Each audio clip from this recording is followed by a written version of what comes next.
So, can you sum up the mood within the camp at the moment?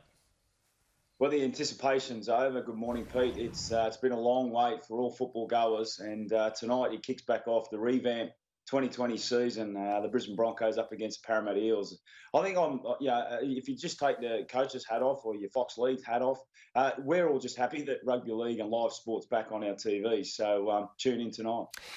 I guess the plus side from this time off is that if you had any players that had been injured, there's a bit of time for them to get over those injuries. So what's the status at the moment within the squad? Is everyone fit and ready to go?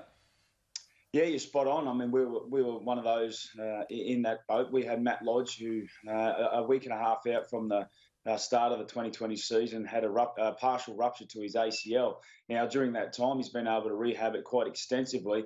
And miraculously, he'll take his stage tonight out against the Parramatta Eels, which we thought at that time we may miss Matt Lodge for the entire season. And there's been a few of those guys that are in that boat. Actually, Reid Marnie, who's the hooker for the Parramatta Eels tonight, I believe, fractured his ankle against the Titans in that last game, but with that time off was able to rehab it and get it right. So there is a silver lining for some teams that had injury. And because there hasn't been that game time, how would you describe the fitness of everybody? You know, not everyone's going to be match fit is I guess the point I'm trying to make. Yeah, well, they only had 2 weeks to get into it, and then there was the halt in the season. So, I mean, individually, everyone was speaking from the Broncos' behalf anyway. Were able to, I suppose, come back in decent shape, but nothing compares to match fitness, as you just mentioned. You can only get that from playing week in, week out football, which it'll be a tough season. There's been no season in the NRL or ARL history that teams have been asked to play 22 games straight without a break. So. That'll be really sort of, trying and testing, and fatigue will certainly set in towards the back end of the season. How frustrating has that time off from the game been?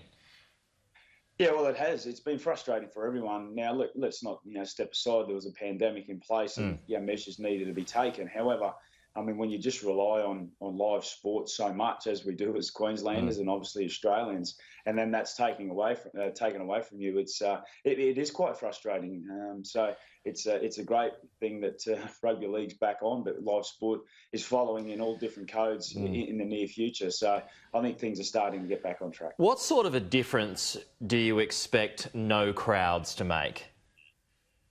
Yeah, really interesting one, that, Pete. I mean, from the personal experience, I'd never played in front of a no crowd. Now, I've played against some teams that didn't have much of a crowd, but certainly with no crowd. Now, from an individual's point of view, you don't train in front of crowds. So, if you want to put your professional hat on, when you go to training, you really sort of try and nail down the finer details of what you want to do. There is no crowd. Now, the thing that a crowd does do is when you are down and out and you're fatigued and you just think you can't find that little extra and that crowd motivation, well, that's not going to be there. So there's certainly an advantage for a home team. Let's just say Brisbane, for example, that houses about 35,000.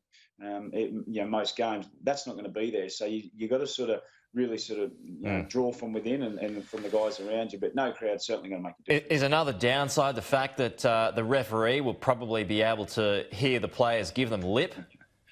Yeah, possibly. Yeah, possibly, mate, or vice versa. So, yeah. And the other downside to that is with the on-field microphones, people sitting at home will probably be able to hear the same. So it could be very vocal in that regard. They can pick up everything. Yeah. So what's your views of Parramatta tonight? Yeah, Parramatta, they started the season very strongly, albeit only 2 games. They won both those games, and they're a powerhouse. Everyone's got them in their top 4, and some of experts have even sort of got them to win the competition. They've got big strong outside backs. They've got an aggressive forward pack, some very classy halves. So they've got all the right people in the right areas. And the Brisbane Broncos, the last time these two teams faced off, it was one of those games you'd like to forget, particularly in the semi-finals. But in a new year, new team, new environment, it shapes to be a good one. Just on this Sharks player, Bronson Xerri, I know there's an investigation going into alleged steroid use, but how much of a mark on the game is that? Yeah, really disappointing, wasn't it? I mean, right on the eve of what we're talking about, and I mean, every team is, gearing up for the revamp of the 2020 season, and should be a real positive message.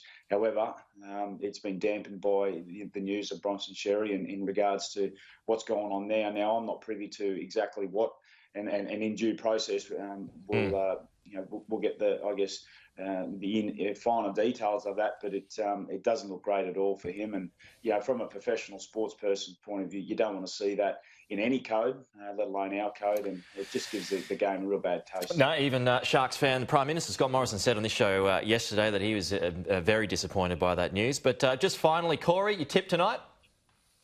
Yeah, look, I'm going to go with Brisbane, mate. My heart's aligned with Brisbane, but for those guys who haven't also registered, the KFC Supercoach, get on board there, have some fun. You go on the winning to win $50,000. So if you're sitting around on the couch like most of us will be, jump on board and grab your favourite players and watch the game unfold. Give it a go.